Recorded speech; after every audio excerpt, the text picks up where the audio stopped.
Good evening, and welcome to the 4th episode of Dissecting Who.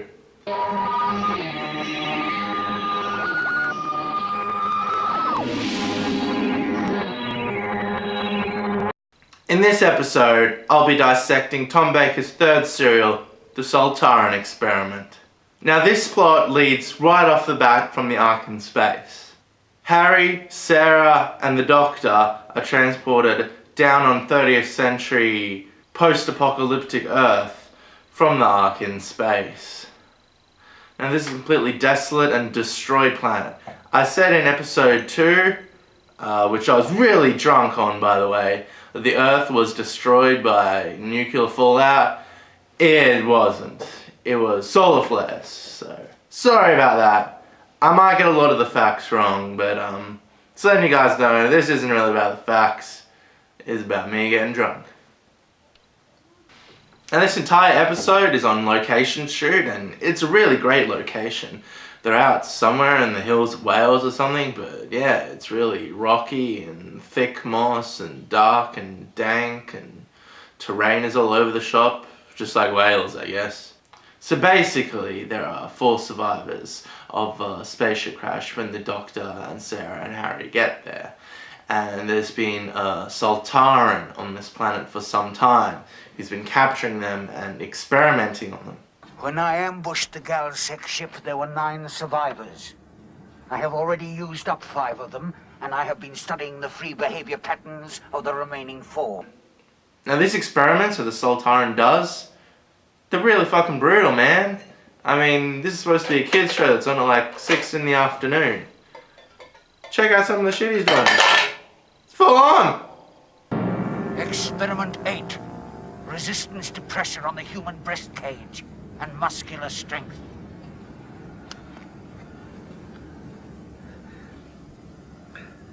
Are you prepared? What are you up to, you lump of filth? You are holding a gravity bar.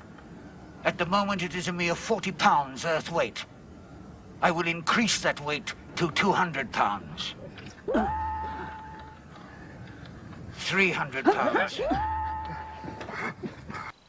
This is just like a little filler 2-episode serial, and even though it's a little filler serial, it feels really fleshed out, and I really like the idea that it is directly connected to Ark in space. I mean, you don't see any of the characters or the actual Ark from that, but they are constantly talking about it. And there's even a part where the Doctor and these refugees of the crashed spaceship start dialoguing about the Ark, and because these colonists didn't wake up from their cryogenical sleep, and it's been like 1,000 years since they're meant to wake up, really cool idea. The Ark has become like a myth and a legend, like the lost city of Atlantis, and these crash refugees don't believe the Doctor, or that he's been there, or that this is an actual thing, and it's really cool and in-depth, man. A few scenes where Sarah gets isolated with one particular refugee, and he's actually been captured by one of the Sontarans and been tortured. He even like showing signs of PTSD and shows Sarah burns on his arm, and he doesn't trust the other refugees. The machine serves him, captures my crewmate. Who serves who? The thing in the rocks.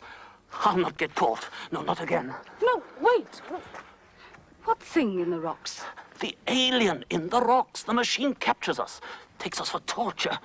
I got away, see? Those are burns, aren't they? This is written by Bob Baker and Dave Martin, and even though it's just a little filler, it's really well fleshed out. I mean, you can't get that too into it. There's 2 episodes, it's not one of the greats, it's not like Genesis of the Daleks or even the Ark in Space, but still, props to them, man. Fucking effort. Now, I want to talk a little bit about the score in this serial and the other 2 Tom Baker serials I've done. They're done by Dudley Simpson, and I think he did 6 out of the 7 Tom Baker seasons, and he did a fair few years before that. I did write a few notes down about his score in my other reviews, but they just didn't end up making the cut. And the main reason for that is he writes really good music which carries the scene and conveys the themes really well, enhances the tone, but it's just really subtle and laid back. Like, if you sat down and listened to one of his records, I don't think it'd be very good. It's not like John Williams' symphony score for Star Wars or Indiana Jones or anything, but props to old duds.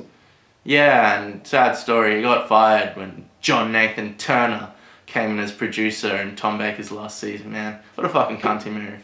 He got fucking Dudley Simpson smashing away awesome scores here, and he just come in with the old broom and sweep him away. Poor old duds. Alright, now check out this scene of this guy who's been strung up and tortured by one of the Sontarans.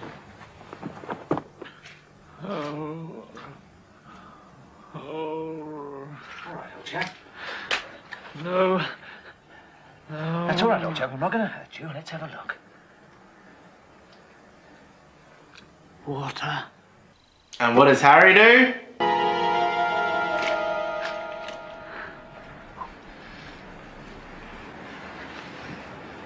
Instead of giving him water, he puts a dirty, damp rag in his mouth. I mean, I don't know if it's because this guy's starving and if he drinks he'll throw up. I mean, fucking Harry's supposed to be a doctor, he should know this shit, but yeah, and then look what happens. Experiment 5. Human resistance to fluid deprivation. Data. Subject died after 9 days, 7 hours. He's dead! Maybe if you're giving him some water instead of just putting that fucking rag in his mouth, Harry. Fucking Harry. Harry here is only qualified to work on sailors. And now we come to the confrontation between the Doctor and the Sontaran warrior. What happens? Very touching. You unspeakable abomination. BAM! Tom Baker breaks his collarbone. I heard it snap. I heard something snap. I was sitting there, and by that time I think Sarah had passed out, so I was trying to have a look at what was going on. I thought, no, I better keep my eyes closed. And I heard this snap, well, crack. Yeah, so when the Sontaran runs in and the Doctor and the Sontaran go into combat, palms Tom and, man, hits him right in the collarbone. Crack. He was just rushing around. He was very keen to make a big impression, and he did, and broke his collarbone. And then there are clearly shots where it's not Tom, it's a stunt double. Check this out.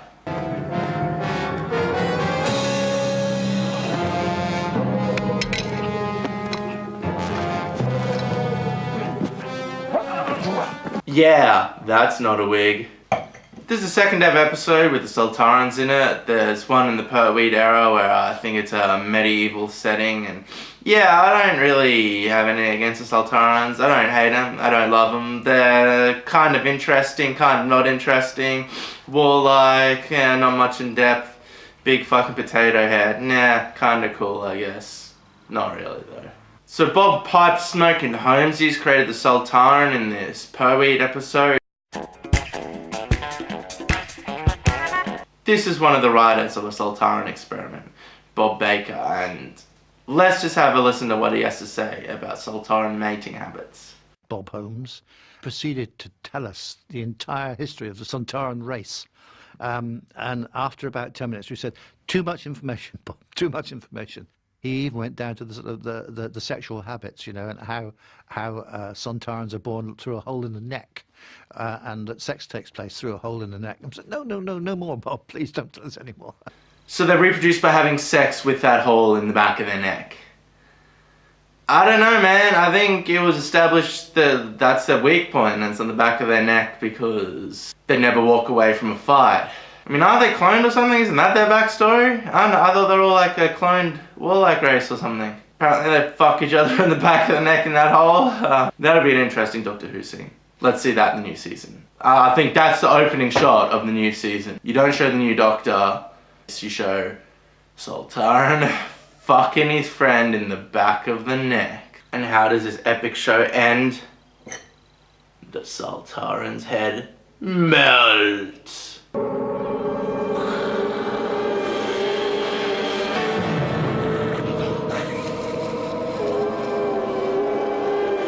So in conclusion, there's not much really to say about this serial. It's a really good little two-parter, which is well fleshed out and well written. I like how it ties into the arc in space. You know, there's not much to it. It's just 2 episodes. It just feels like a little filler here, even though it's quite good quality.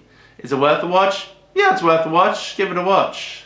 Tom doesn't do anything overly exciting in it.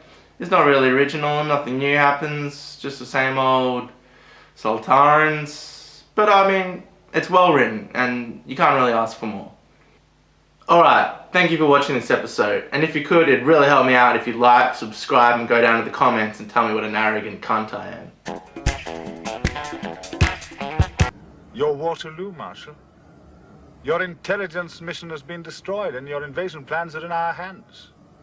One move across the buffer zone, Marshal, and your entire fleet will be destroyed. We shall destroy your planet. What? Without Steyer's report?